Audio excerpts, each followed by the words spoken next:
Hey guys, welcome back to the channel. Hope you are all fine. Today I'm coming with the most important topic of corporate governance, that is principles of OCED. So guys, बने रहिए end तक end video को like करना, channel को subscribe करना और इसे अपने दोस्तों के साथ शेयर करना. So let's begin. So guys, ये जो OCED है ना, ये होता है organisation of economic corporation and development. कि किसी भी इकोनॉमिक कॉर्पोरेशन है एंड उसकी डेवलपमेंट के लिए एक ऑर्गेनाइजेशन तैयार की जो ऐसी पॉलिसीज प्रमोट करती है जो कि इंप्रूव करती है economic as well as social wellbeing of people around the world. And it's based on several core principles जो कि गाइड करते हैं इसके वर्क को और एज वेल एज हमें रिकमेंडेशन भी प्रोवाइड करते हैं. सो चलिए बात करते हैं इसके सबसे पहले प्रिंसिपल की, जो कि इंश्योर करता है किसी भी effective corporate governance and framework के बेस को.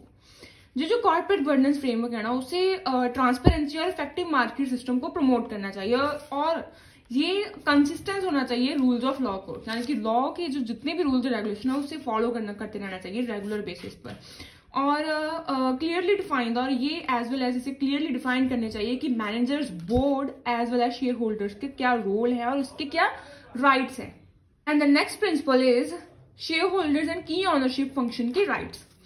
इसमें सबसे बड़ा पॉइंट आता है कि शेयर होल्डर्स के राइट को प्रोटेक्ट करना, उन्हें इंश्योर करना कि वो पार्टिसिपेट कर सकते हैं और as well as voting right है किसी भी जनरल मीटिंग में जब वो हिस्सा ले रहे हों, और उन्हें एबिलिटी देना ताकि वो डिसीजन ले सकें बोर्ड इलेक्शन में और जब भी बात आती है मेजर कॉर्पोरेट चेंजेस के बारे में. Next principle is equitable treatment of share holders. जितने भी शेयर होल्डर्स है ना, सारे के सारे, उनमें मिनॉरिटीज भी आ जाती हैं, फॉरेनर्स भी आ जाती हैं, उन्हें इक्वल ट्रीट करना चाहिए और वो फेयरली अच्छे तरीके से ट्रीट होने चाहिए और मैकेनिज्म भी प्लेस होने चाहिए. अगर कोई भी अपना जो पावर है ना उसे अब यूज कर रहा हो, उसके गलत इस्तेमाल कर रहा हो, और ये ज्यादातर होता है कंट्रोलिंग शेयर होल्डर्स के द्वारा. जब कंट्रोलिंग शेयर होल्डर्स अपनी पावर का मिस यूज करते हैं तो उन्हें प्रिवेंट करने के लिए मैकेनिज्म भी उनकी बेस पर होने चाहिए. The next principle is the role of stakeholders in corporate governance. अब गाइस, जो कॉर्पोरेट गवर्नेंस फ्रेमवर्क होता है ना, उसे जितने भी लॉ के द्वारा उनके राइट्स एस्टैब्लिश किए गए हैं ना, उन्हें क्लियरली रिकॉग्नाइज करना चाहिए. और जो स्टेक होल्डर्स में आ जाते हैं हमारे employees as well as creditors, और उन्हें इंकरेज करना चाहिए active corporation between corporation and stakeholders. की स्टेक होल्डर और कॉर्पोरेशन के बिटवीन एक एक्टिव कॉर्पोरेशन भी इंकरेज करना चाहिए. The next principle is disclosure and transparency.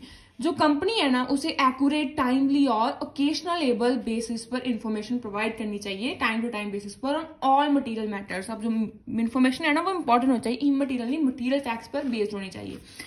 Financial situation इसमें अंडर आ जाते हैं कौन कौन सी इन्फॉर्मेशन. सो इसमें आती है फाइनेंशियल सिचुएशन कि जितनी इसमें डिस्क्लोजर ऑफ बैलेंस शीट की time to time every balance sheet का डिस्क्लोज करना चाहिए. अदर फाइनेंशियल स्टेटमेंट जैसे कि प्रॉफिट एंड लॉस हो गया उसे भी डिस्क्लोज करना चाहिए.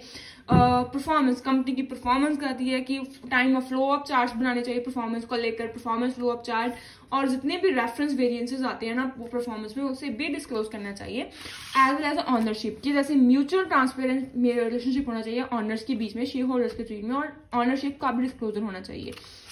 गवर्नमेंट स्ट्रक्चर की, उन्हें टाइमली रिपोर्ट्स देनी चाहिए गवर्नमेंट को, फाइनेंशियल रिपोर्ट्स जब भी वो उनके द्वारा मांगी जाए, जहाँ फिर जितने टाइम तक उन्होंने टाइम वैल्यू दी रखी होती है, कितने टाइम पर हमें रिपोर्ट चाहिए, उस टाइम पर कंपनी को, गवर्नमेंट को रिपोर्ट दे देनी चाहिए.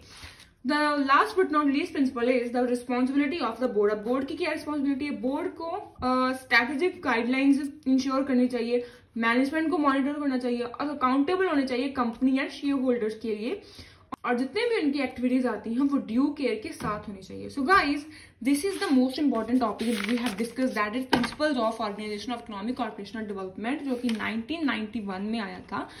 किसे लेकर कुछ इकोनॉमिक क्राइसिस आए थे, उनकी डेवलपमेंट, कुछ एशियन क्राइसिस की वजह से ये एग्जिस्टेंस में आए थे. So thank you and have a nice day and don't forget to subscribe my channel.